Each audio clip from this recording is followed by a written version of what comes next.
You served as Fraternal Order of Police Grievance Representative. What is this position, and how does it help you if elected sheriff? A grievance representative is a representative of the union. The Fraternal Order of Police is a quasi-union, right? It's a fraternal organization, but basically it serves as a union. It's your representative. It's your bargaining unit when it comes to labor management relations. When you go to the table to negotiate your contract, the union Mm-hmm. represents you. That contract should be solid, right? Yeah. And in Columbus it is. And we thank the people that came before us that made that contract so. And we should never forget that. Never take that for granted. Really appreciate what the guys and gals that came before us did for us to make that contract so good and make the job such a great job. And it's our responsibility, I believe, as members of that fraternity to know what that contract's about. Right. And then, if you so desire, be able to represent your brothers and sisters in the time of need when something comes up. And generally, the vast majority of the time, it's citizens' complaints of some time where you would go into internal affairs and be interviewed. And the reason you're there is just to make sure that there's no contractual violations. And internal affairs is not a bad unit. It's not a bad thing to have. You need to have oversight. Right. So it was never a confrontational thing. But if you gift up and you deserve to be disciplined, then so be it. And the union was not against that. But you would go in and sometimes if you believe that there was a fishing expedition going on, or the questions went outside the scope of the the complaint, then you would be there to represent the member, and Okay. that was a great experience as well. And the FOP, the Central Ohio FOP Lodge Number 9, the fourth biggest FOP local in the country. Wow. It was no joke. They trained you good, and you got to know what contractual language meant, the spirit of it, okay, what it was meant, each section, and also the letter of that language Right. within each section. So you don't violate either of those, specifically the letter of it. And then there's a process to go to grieve if you think that if your rights have been violated, your contractual rights, Mm-hmm. and then the process to be made whole again is what we call it, because we want that member to function as a whole person. Right. So that's what we did. It was great. And you asked how it would help me as sheriff. Yes. My respect for that contract, the quality of life that contract brings, not just to the member but to management as well. So when I do sit across the table and talk to labor, Mm-hmm. I was over there for 30 years, brother or sister. I know what is right and wrong. I'm not here to put the hammer down on you. Now I need to protect management now, in the sense that we need this agency needs to operate the best it can, and that's my responsibility now to make that happen. But part of that, in my opinion, and I think in a lot of people's opinion, the greatest resource that any company, any agency has is human resources. Right. So without you, this agency cannot do anything. So therefore, my goal is to make your quality of life as high as possible. And so how can we do that? How can we work together to make that happen?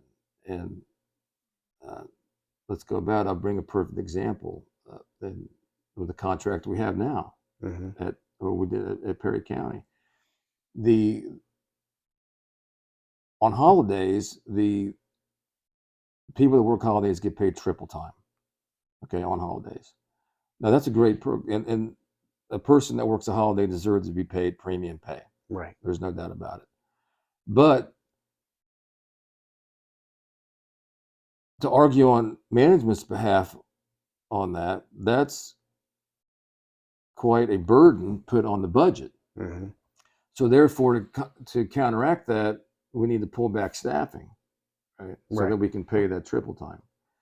Yeah, the money doesn't come out thin air. Right. Right. You're operating within that same budget. Mm-hmm. Okay. So why now I'm gonna have a skeleton crew working there Mm-hmm. on the holiday, which data shows is probably the busiest times of the year for law enforcement, Right. whether it's Thanksgiving, New Year's Eve, Yeah. I right? can Any imagine. holidays when people get together, and when families get together, you have the arguments come that happened 10 years ago. Right. Have a few beers or whatever. Now, so law enforcement needs to, the level needs to be higher. The people on the street working it needs to be more than if on a regular day. Data shows that. Mm-hmm. So you manipulate your manpower on what crime patterns and trends and data shows. I mean, it's not just a flip of the coin on how you're going to operate your agency. Right. You study how best we're going to go put forth our resources, manpower being the most important resource. So you negotiate that. Okay, look, and that's a complaint from everybody in the county, specifically law enforcement, whether it be the village guys or the guys working the county, guys and girls working the county, because now they're running all over the place. You got one guy and one girl running all over the place. Who sets up that agreement for triple pay for holidays? That's negotiated. I don't. That was Between who?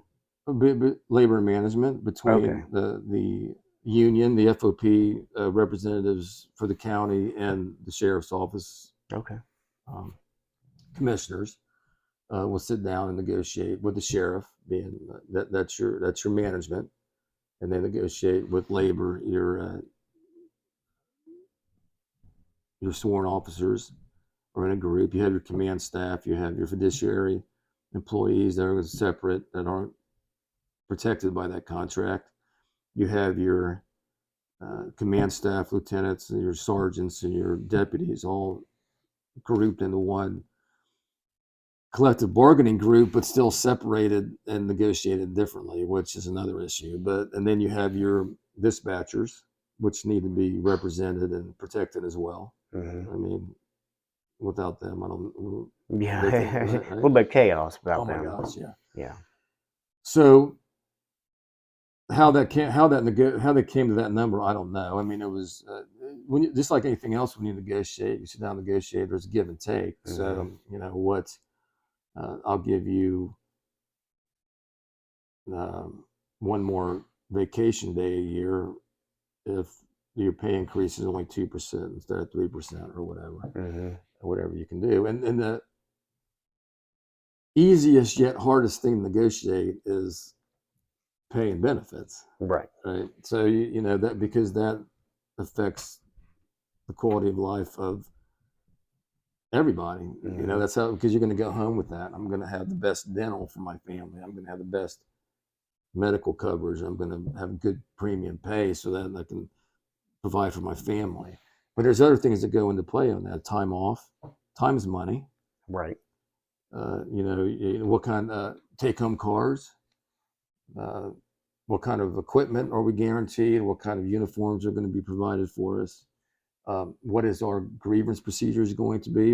How are we going to conduct internal affairs investigations? All those things are negotiated. So at one point they negotiated, well, we want triple pay for holidays. Now that's fantastic. That's great for labor Mm-hmm. until you're working by yourself.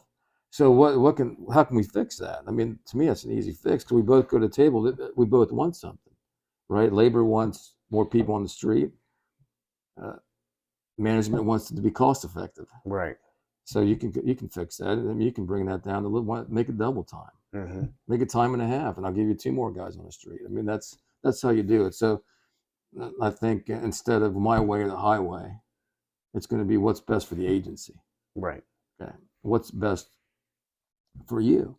Because if you're not happy coming into work, then you're not going to be very productive. Right. And it's not going to make my job any easier. I want you to thrive. Mm-hmm. I want you to thrive, because the spillover effect of that is great service for the community, and then everybody wins. Yes. Right. So that should be the goal of a leader.